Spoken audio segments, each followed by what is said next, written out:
Salut à toutes et à tous. Alors en ce jour du 6 septembre, voilà, une belle journée ensoleillée ici dans le sud. Alors je sais pas comment c'est chez vous. C'est ce que j'aime bien ici, effectivement, c'est cette lumière qui permet aussi eh bien, d'avoir cette clarté d'esprit. En tout cas, on a cette connexion au soleil, hein, le soleil qui symboliquement représente eh bien, une source de vie, une énergie vitale, mais également la clarté de la conscience. Voilà. Et donc j'aimerais apporter un peu de clarté, en tout cas par rapport à mon expérience, par rapport à là où j'en suis, en tant qu'être humain, en tant que thérapeute, en tant que formateur, transmetteur, etc., enseignant, enfin voilà, peu importe les masques sociaux, mais ce qui m'anime, voilà. Et ce qui m'anime en ce moment, c'est les rencontres que je fais en tant que professionnel et en tant qu'être humain, bien évidemment aussi, puisque pour moi, il n'y a pas de différence entre les deux, je vis les choses pleinement. Voilà, c'est-à-dire que je suis parfaitement aligné euh, dans une certaine forme de mission, mais mission, le terme mission peut faire penser que je suis dans une sorte de quête de sauveur, etc. C'est pas du tout ça, c'est simplement être aligné avec euh, ce qui me met en joie, ce qui m'anime, ce qui me donne de l'énergie, du feu, etc. Voilà. Et donc j'ai pas l'impression de travailler entre guillemets. Voilà, c'est une remarque qui m'a été faite. Tu fais des heures sup parce que je récupère un appel à 21 h jusqu'à 23 h. Non, je fais pas d'heures sup. Ce que je fais, je choisis de le faire et ça a du sens. Voilà. Et donc l'objet de mon poste aujourd'hui, c'est simplement par rapport à des choses qui reviennent régulièrement euh, en termes d'humanité. C'est les karmas. Qu'est-ce que c'est que cette histoire de karma? Parce qu'il y a toujours et encore des mêmes choses qui reviennent. Alors pour symboliser, pour, je ne vais pas dire caricaturer, mais en tout cas pour faire une sorte de synthèse, je dirais qu'il y a trois types de karma. Et c'est des karmas qui, alors je m'appuie sur l'astro là-dessus, c'est des karmas qui s'appuient sur des modes, ce qu'on appelle des modes vibratoires, des manières de vibrer d'une certaine façon. Le premier karma, c'est ce qu'on appelle un karma de type cardinal, mode vibratoire cardinal, c'est-à-dire c'est un karma d'ambition. Et lié à ce karma d'ambition, on a tout ce qui est, donc qui découle de cette ambition, on a l'agressivité, on a la violence, on retrouve l'intolérance. Donc vraiment, on a une mauvaise utilisation de l'énergie martienne, une mauvaise utilisation de ma force physique, de ma volonté, de mon pouvoir, de ma capacité d'action. On retrouve toutes les conquêtes sanglantes, etc. Voilà. Et donc, euh, ça, c'est quelque chose qu'on retrouve de manière très très fréquente dans l'humanité, hein. Et ça se transforme justement par l'énergie plutonienne. Et Pluton, c'est l'énergie de mort et de renaissance. Alors effectivement, Kubler-Ross disait à un moment donné que la mort physique est la dernière étape de la croissance spirituelle. Effectivement, on peut, si on est borné, si on est vraiment accroché à des anciens fonctionnements, et donc là lié à un karma d'agressivité, de violence, parce que je me suis construit en tant que guerrier, en tant que conquérant, eh bien, je peux vivre des crises profondes dans ma vie sans arrêt. Je peux revivre des conflits sanglants, je peux être emprisonné, je peux... voilà. Et en tant qu'humanité, on a du boulot puisqu'on voit à quel point les guerres sont présentes. Et là, la leçon, elle se fait par... Je rencontre tout le temps quelqu'un, à un moment donné, je vais toujours finir par rencontrer quelqu'un de plus fort que moi, qui va me renvoyer ce que j'ai pu faire vivre d'autres en termes d'abus physiques, notamment. Voilà. Euh, mais il y a une autre solution, c'est l'évolution intérieure, c'est l'alchimie, c'est oser faire ce travail sur soi, c'est-à-dire aller regarder, eh bien, pour accepter de poser un genou à terre et de regarder ce que la vie me renvoie avec beaucoup d'humilité.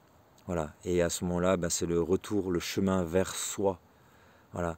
Et, euh, et accepter effectivement de mourir à des fonctionnements passés. Voilà. Le deuxième type de karma, c'est un karma qu'on retrouve très très très souvent aussi. C'est un karma lié au mode fixe, un karma de fixité, de rigidité et d'attachement émotionnel et d'attachement à la matière, parce qu'il y a une identification à la matière et à ses formes, voilà, forme physique. Donc ce que je possède me possède, finit par me posséder à mon tour. Voilà. Donc là, c'est ce type de karma est lié à une mauvaise utilisation des qualités émotionnelles et sentimentales, et notamment la sexualité. Voilà, la sexualité est utilisée comme un moyen d'échange, un moyen de pouvoir, un moyen de séduction, un moyen de monnayer son corps contre de l'argent, etc., au matérialisme. Voilà.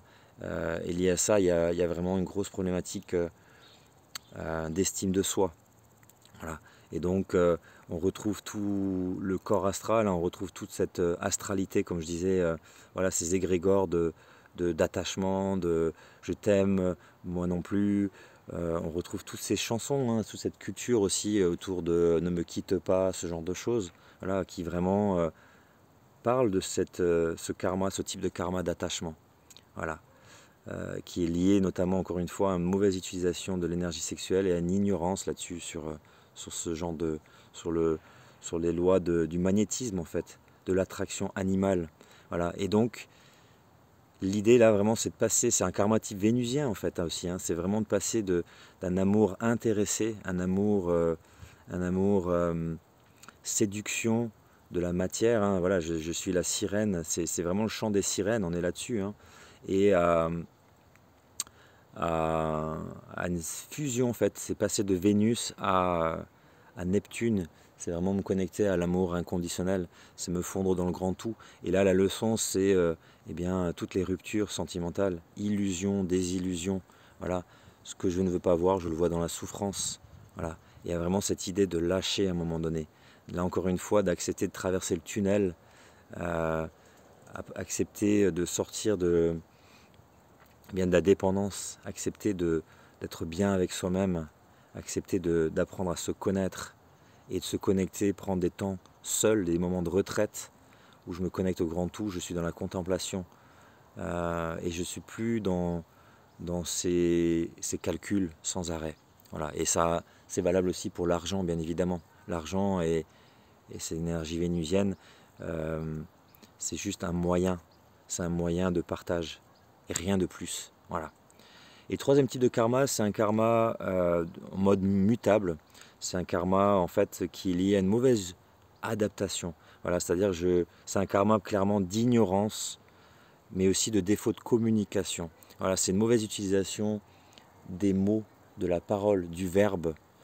On a des gens qui peuvent avoir une certaine forme d'intelligence, mais qui vont manipuler, qui vont mentir. Et là, inutile de vous dire qu'on retrouve toute la grande famille des hommes politiques et femmes politiques, hein, on retrouve beaucoup ça.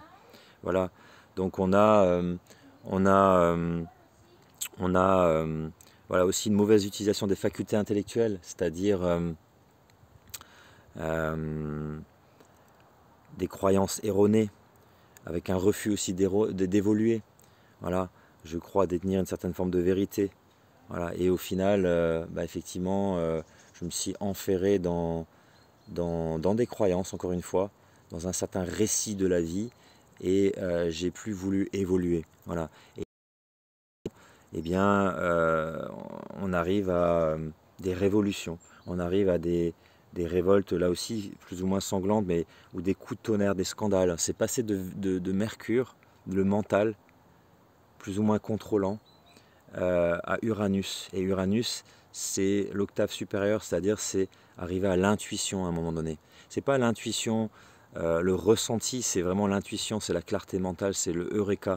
C'est-à-dire que j'ai vraiment pris la peine, entre guillemets, de vraiment étudier les sujets, de creuser, d'apprendre. Voilà, on est dans le côté aussi scientifique, hein, je dirais vraiment dans une démarche, non pas de scepticisme, mais dans une démarche d'approfondissement des connaissances. Et lorsque je suis dans la maîtrise d'un sujet, en tout cas, j'ai vraiment mis beaucoup d'énergie, puisque l'énergie suit la pensée, j'ai mis beaucoup d'énergie, je me suis beaucoup investi, et à un moment donné, j'accepte de lâcher prise, et bien je peux me connecter, je peux accéder à cette dimension intuitive, vraiment du savant qui accède à la connaissance, qui va renaître à un état de conscience différent et qui amène à beaucoup d'humilité aussi. Voilà. Et donc un peu voilà, c'est vraiment ça, c'est-à-dire que la façon d'évoluer, c'est à un moment donné des coups de tonnerre. Voilà, c'est des choses, c'est les lanceurs d'alerte qui mettent en lumière des scandales, qui vraiment invitent il y a des révélations en fait. Et l'idée, c'est de s'émanciper en tant que personne et ensuite en tant que société. Voilà, on est vraiment dans le liberté, égalité, fraternité. C'est le logo, j'allais dire, c'est le slogan de la France, mais on en est loin, bien évidemment. Voilà. Il y a cette idée de dépasser les façades. C'est un vœu. Donc c'est la mission de la France, c'est d'accéder à cette liberté, égalité, fraternité. Voilà le boulot voilà la mission de la France, c'est de promouvoir la liberté, l'égalité et la fraternité. Bon, ben, sacré programme. Et ça veut dire aussi accepter en tant qu'individu, en tant que personne, de s'ouvrir au vent de la nouveauté.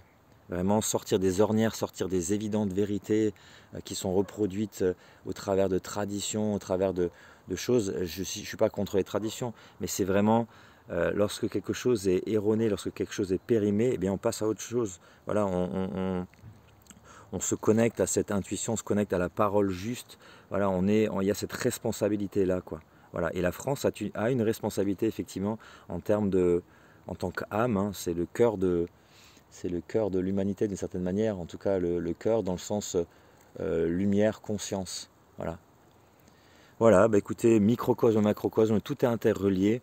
Et je dirais que eh bien, en faisant chacun et chacune un chemin vers vous-même en conscience, eh bien, vous faites un pas aussi pour l'humanité.